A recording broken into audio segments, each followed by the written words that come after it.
不哭了，不想了，不想就這麼沒詞。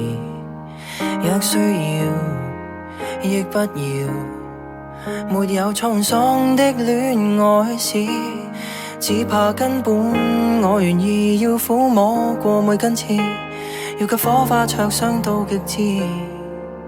難道我要證實每次真的如此在意？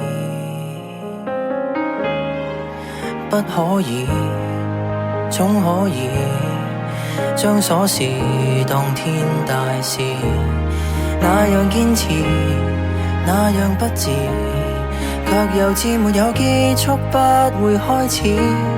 這次傷心到下次也應該再有幾次，也許一想起某某事唯一可中意，才來害怕無下次，其實多麼諷刺。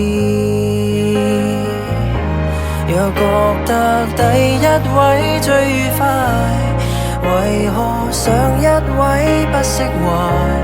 誰亦在反覆錯愛之旅捱大，沒法想下一位的生涯，寧願能白首，還是罷手，彷彿怕無憾變老得很快。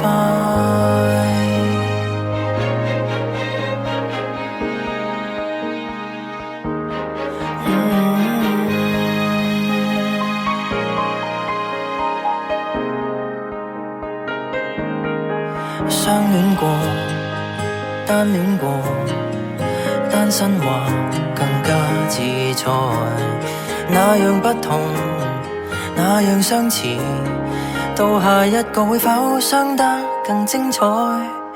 不會得到最愛，最多只有更愛，這麼反覆比較，繼續重複到未來，才明白愛情是我和自己的競賽。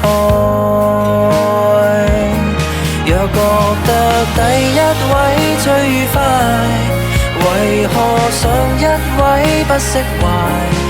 誰亦在反覆錯愛之旅捱大，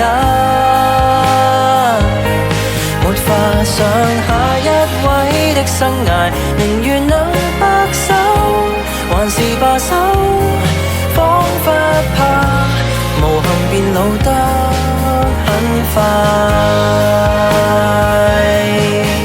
未結識到你，竟已先鼓起捨得的勇氣，放下的志氣，不想找到你，就像前度在一起。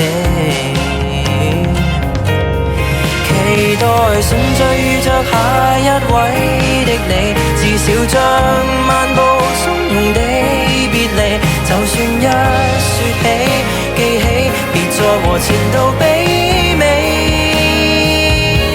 若覺得第一位最愉快，為何上一位不釋懷？